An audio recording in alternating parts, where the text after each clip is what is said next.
আল্লাহ তাআলার সাথে এমন একটা চুক্তি, এমন একটা কন্ট্রাক্ট, এমন একটা লেনদেন, এমন একটা অঙ্গীকার, জান আর মালের মালিক আল্লাহ দাবি করছেন যে এটা তুমি মালিক না, আমি মালিক, এটা আমি কিনে নিয়েছি। বিআন্না লাহুল জান্নাহ, কিসের বিনিময়ে? জান্নাতের বিনিময়ে। ফলে আমি তার গোলাম, আমার মালিক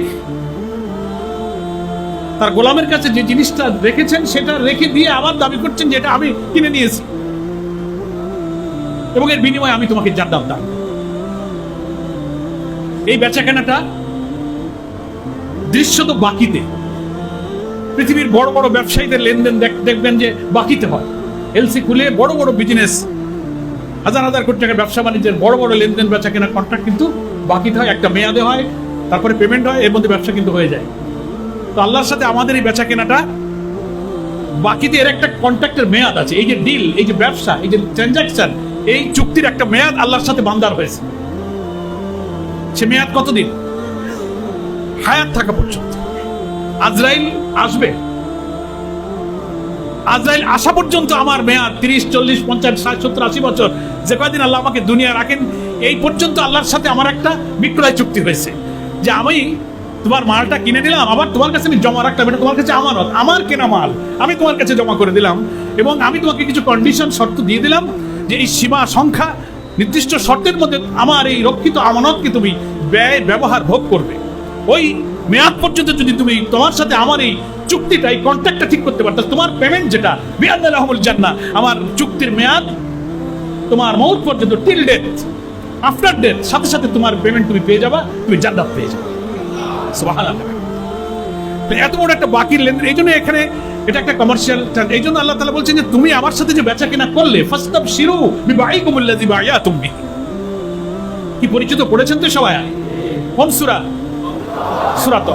সন্তুষ্ট থাকো, খুশি হও, বিবাইকুমুল্লাযী বায়া, এই যে সে বায়াত কথাটা আসছে। আমার সাথে তোমার যে বেচা কেনা হয়েছে, এতে তোমার কষ্ট হওয়ার, দুঃখিত হওয়ার, দুশ্চিন্তা করার, ভয় পাওয়ার, ঝুঁকিপূর্ণ মনে করার কিছু নেই। এর মধ্যে একটা বড় আনন্দ আছে, খোঁজ খবর আছে।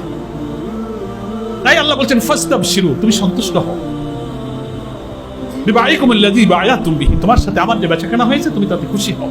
যে বেচাকেনাটা কার সাথে হলো? আমার মাবুদের সাথে হয়েছে। এখন অনেকে আমরা এই বেচাকেনার তাৎপর্য বুঝতে পারি না। দুনিয়ার দোকানপাট থেকে কিছু কিনতে গেলে দোকানদারকে আমি বলি, বাবা 1 কেজি আলু দাও, আমি তাকে 40 টাকা 20 টাকা দিয়ে ও আমাকে 1 কেজি আলু ব্যাগে মেপে দেয়। আমি দিলাম টাকা, সে দিল আমাকে আলু, নগদ, ক্যাশ ট্রানজাকশন। কিন্তু আল্লাহর সাথে আমার ট্রানজাকশনটা কিন্তু ক্যাশ না, কন্ডিশন, একটা শর্ত সাপেক্ষে লেনদেনটা হচ্ছে।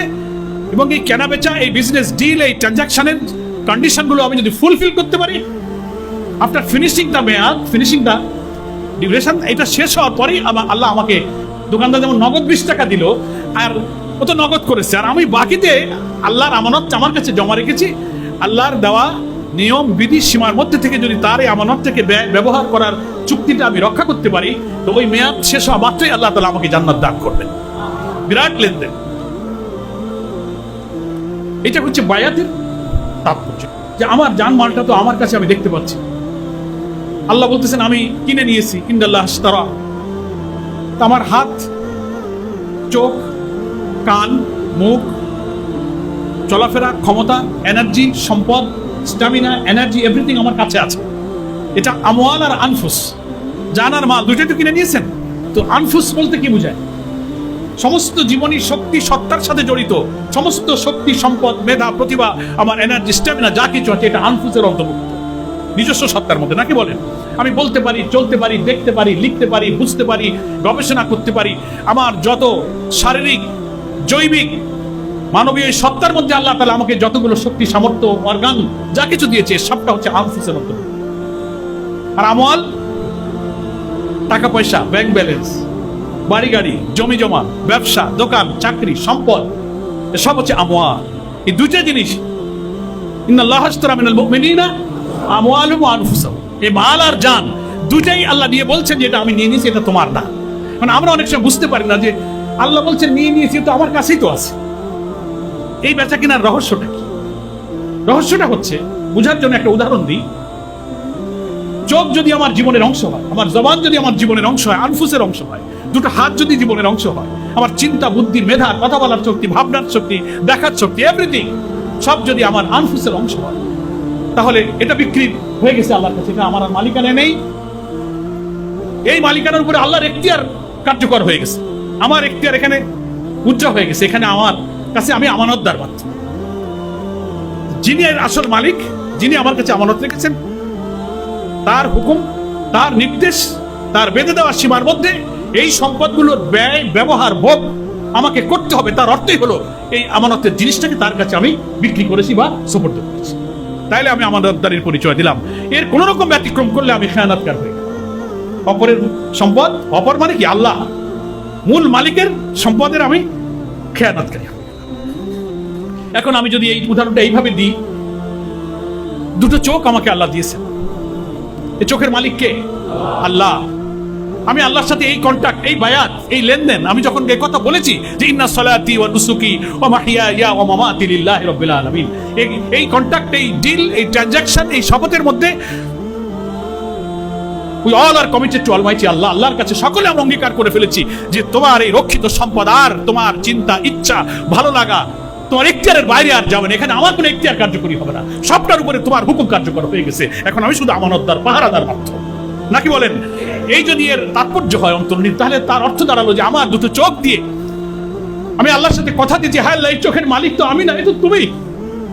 তোমার এই চোখ তুমি আমার কাছে জমা রেখেছো, আমি তোমাকে কথা দিচ্ছি আজরাইল আসা পর্যন্ত আমার এই দুটো চোখ দিয়ে এমন কোন দৃশ্য আমি দেখবো না যা এই চোখের মালিক তুমি দেখতে নিষেধ করেছো। এমন ভাবে চোখ দুটোকে ব্যবহার করতে পারার অর্থই হলো চোখ দুটোকে আল্লাহর কাছে বিক্রি করে দাও। কথাটা বুঝতে পেরেছি আমরা? আল্লাহ তুমি আমাকে একটা জবান দিয়েছে, জবান দিয়ে আমি কথা বলতে পারি, মাকে মা বলে ডাকতে পারি, বন্ধুর সাথে কথা বলতে পারি, স্ত্রী সন্তানের সাথে ডাকতে পারি, আমার মনের ভাব প্রকাশ করতে পারি দুনিয়ার মানুষের কাছে, আমি বক্তব্য দিতে পারি, মানুষকে বোঝাতে পারি। এই জবানের মালিক আল্লাহ তুমি, আমি না। আমি তোমাকে কথা দিচ্ছি, তোমার সাথে অঙ্গীকার করেছি, মওত পর্যন্ত, আজরাইল আসা পর্যন্ত তোমার এই জবান দিয়ে এমন কোন কথা, বাক্য, শব্দ উচ্চারিত হবে না যা এই জবানের আসল মালিক তুমি নিষেধ করেছো। মওত পর্যন্ত জবানকে এমন ভাবে কাজে লাগাতে পারার অর্থই হলো এই জবানকে আল্লাহর কাছে বিক্রি করে দেওয়া। আল্লাহ তাআলা বলেছেন, মা ইয়ালফিজু মিন কাওলিন ইল্লা লাদাইহি রাকিবুন আতীদ। তোমার জবান থেকে এমন কোনো কথা উচ্চারিত হয় না, এমন শব্দ বাক্য উচ্চারিত হয় না যা লিখে রেকর্ড রাখার জন্য আল্লাহ ফেরেশতা নিযুক্ত করে রাখে। আল্লাহ তুমি আমার দুটো হাত দিয়েছো, এই হাতের মালিক আল্লাহ তুমি। তোমাকে আমি অঙ্গীকার করেছি, মওত পর্যন্ত তোমার সাথে আমার বেচাকেনা হয়ে গেছে, এই হাতের মালিক এখন তুমি আমার কাছে জমা রেখেছো, আমি তোমার সাথে চুক্তি করে ফেলেছি। আজরাইল আসা পর্যন্ত এই দুটো হাত দিয়ে এমন কোনো কাজ হবে না যা তুমি অপছন্দ করো, যা হারাম, যা নিষিদ্ধ, যা মানুষকে কষ্ট দেয়, যা মানুষকে হক নষ্ট করে, মানুষের উপর জুলুম বলে বিবেচিত হয়, এমন কোনো কাজে তোমার এই হাতকে আমি ব্যবহার করব না। এভাবে হাত দুটোকে মওত পর্যন্ত চালাতে পারার অর্থই হলো এই হাতকে আল্লাহর কাছে বিক্রি করে দেওয়া। আল্লাহ তুমি আমাকে মেধা দিয়েছো, চিন্তা দিয়েছো, বুদ্ধি দিয়েছো, প্রতিভা দিয়েছো, আমি কবিতা লিখতে পারি, গান গাইতে পারি, আমি তাফসীর করতে পারি, আমি বক্তব্য দিতে পারি, আমি গবেষণা করতে পারি, আমি বিজ্ঞানী, আমি সৃষ্টি করতে পারি, অনেক ক্রিয়েটিভ শক্তি তুমি আমাকে দিয়েছো। আমার এই মেধা দিয়ে এমন কোন চিন্তা, গবেষণা, শক্তি, বুদ্ধি, বিকশিত হওয়া আধুনিক বিজ্ঞান, সভ্যতার, প্রযুক্তির চরম উৎকর্ষতার কাজে এই মেধাকে এমন ভাবে লাগাবো না যা এই মেধার মালিক তুমি অপছন্দ করো।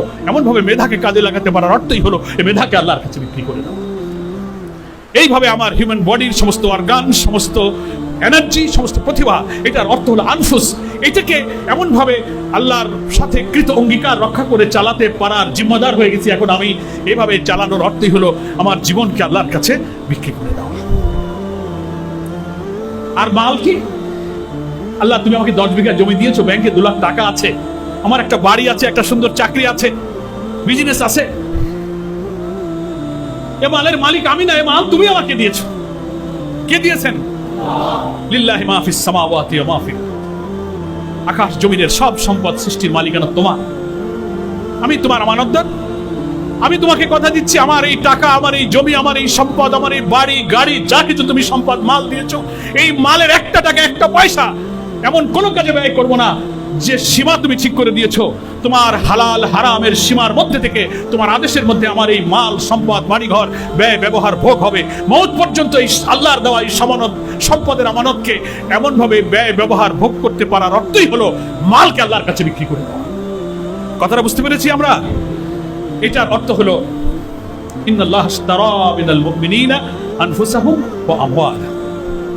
এই যে আল্লাহ নিয়ে গেলেন, এখন আপনি ভাববেন, বা আমার মনের একটা ভাবনা আশা তো আছে যে আল্লাহ আমি তো মউত পর্যন্ত 60-70-80 বছর পর্যন্ত তোমার মালকে পাহারা দেওয়ার চেষ্টা করলাম, অনেক সময় খেয়ানত করেছি, শয়তান ওয়াসওয়াসা দিয়েছে, নফস, শয়তান, সমাজ, রাষ্ট্র, পরিবেশ, বিবি, বাচ্চা, স্ত্রী, সন্তান, দুনিয়ার টানে আমি আমার নামদারির চুক্তি রক্ষা করতে পারিনি, খেয়ানত করে ফেলেছে, তুমি আমাকে মাফ করে দাও।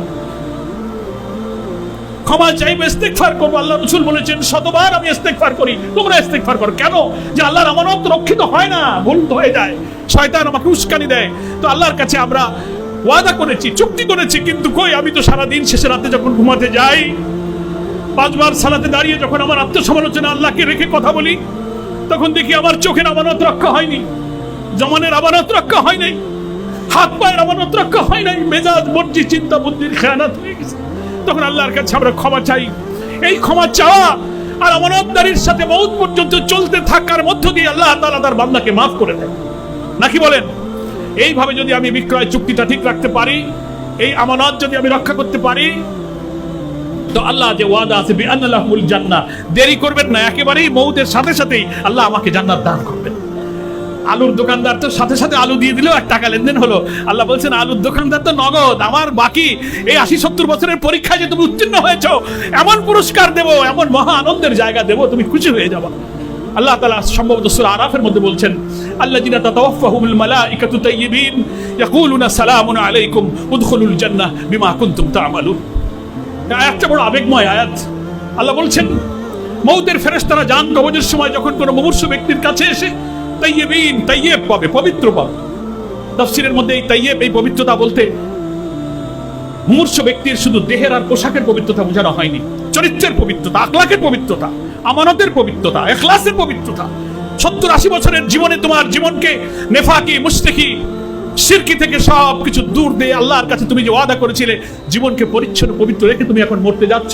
আল্লাহ বলছেন আল্লাযিনা তাতাওয়াফাহুমুল মালাইকাতু তাইয়্যিবিন, মৃত্যুর ফেরেশতার একটা টিম আসবে, মালাইকা বহুবচন, একাধিক ফেরেশতা যখন জান কবজ করতে আসবে, তোমাকে যখন এরকম পরিচ্ছন্ন পবিত্র জীবনের অধিকারী পাবে, ইয়াকুলুনা সালামুন আলাইকুম, আল্লাহর তরফ থেকে তারা এসে বলবে তোমার প্রতি সালাম বর্ষিত হোক, শান্তি বর্ষিত হোক, উদখুলুল জান্নাহ, এক্ষুনি তুমি জান্নাতে প্রবেশ করো, বিমা কুনতুম তা'মালুন, যে আমল তুমি করে এসেছো, এই যে আমানত রক্ষা করেছো, বেচাকেনার চুক্তি রক্ষা করেছো, যখন পারোনি তখন আমার কাছে অশ্রুসিক্ত হয়েছে, বিমা কুনতুম তা'মালুন, তুমি এখনই জান্নাতে প্রবেশ করো। তাহলে সূরা তাওবার আল্লাহর এই ওয়াদা তো ঠিক হলো, বিআন্না লাহুমুল জান্নাহ, এখনই, কোনো লেট নেই। এই কন্ট্যাক্ট, দ্যাট ইজ কল্ড বায়াত। এভাবে জীবনের আর সম্পদের সবকিছু যদি আল্লাহর কাছে উৎসর্গ করার অঙ্গীকার করতে পারি, এটার নামই হচ্ছে, কিন্তু এটার নাম কি? বায়াত, বেচা কেনা। আমার ভাইরা, এখন এই বেচা কেনা আল্লাহর কাছে তো করলাম, কেন আল্লাহকে আমার দেখছি না, আল্লাহ আমার সামনে দাঁড়িয়ে নেই, আল্লাহ আমাকে বকা দেয় না, আল্লাহ আমাকে মারে না, আল্লাহ হাতে লাঠি নাই, আল্লাহ আমাকে জেলে নেয় না, আল্লাহ আমাকে কাঁধের ওঠবাস করায় না, আল্লাহ আমাকে শাসন করছে না। এই দৃশ্যমান চোখে আল্লাহকে এভাবে তো আমি কোনো সত্তা দেখতে পাচ্ছি না। এই বিক্রির তাৎপর্যটা কি? বিক্রি মূলত আল্লাহর কাছেই হবে। এই বেচা কেনার অঙ্গীকার চুক্তি আল্লাহর সাথে, যতদিন আল্লাহ রসুল জীবিত ছিলেন, রসুল সাল্লাল্লাহু আলাইহি ওয়াসাল্লাম, সেই রসুল সাল্লাল্লাহু আলাইহি ওয়াসাল্লাম এই বিকৃত মাল সম্পদ তার মাধ্যমে আল্লাহর কাছে সুপর্দ করেছি। আল্লাহ রসুল আমাদের টেক কেয়ার করেছেন, সাহাবীদেরকে করেছেন, খুলাফায়ে রাশিদিনকে করেছেন। এখন আল্লাহ রসুল নাই, সাহাবায়ে কেরাম আজমাইন। এখন এই বায়াত আল্লাহর কাছে করার মাধ্যম হচ্ছে একটি দ্বীনি জামাত, একটি দ্বীনি জামাত। বিক্রি হবে আল্লাহর কাছেই, কিন্তু আমার এই বিকৃত সম্পদ, মাল, জান প্রপারলি আল্লাহর চুক্তি অনুযায়ী মেনটেন হচ্ছে কিনা, এটা দেখভাল করার জন্য, টেক কেয়ার করার জন্য একটা জায়গায় আমাকে অঙ্গীকার করতে হবে, আনুগত্যের শপথ করতে হবে। সেই জায়গাটা হচ্ছে ইকামাতের দ্বীনের উদ্দেশ্যে গঠিত কোন জামাত, যে জামাত রাসূল আকরাম সাল্লাল্লাহু আলাইহি ওয়াসাল্লাম তিনি নেতৃত্ব দিয়েছিলেন ইসলামী দস্তুর অনুযায়ী। সেই জামাতের কিছু বৈশিষ্ট্য, কিছু শর্ত যদি রক্ষিত হয়, এরকম কোন জামাতের মাধ্যমেই আল্লাহ তাআলার কাছে জানমাল সুপর্দের অঙ্গীকার করব। জামাত এবং জামাতের আমির, আনুগত্যের যে চেইন অফ কমান্ড, আতিউল্লাহ ওয়া আতিউর রাসূল ওয়া উলিল আমর মিনকুম, নাকি বলেন? আল্লাহর আনুগত্য করে, এরপরে রাসূলের, এরপর উলিল আমর। উলিল আমর কারা? তোমাদের উপরে দ্বীনি জামাতের জন্য যারা কর্তৃত্বশীল, দায়িত্বশীল আমির। এই চেইন অফ কমান্ড আল্লাহ ঠিক করেছেন।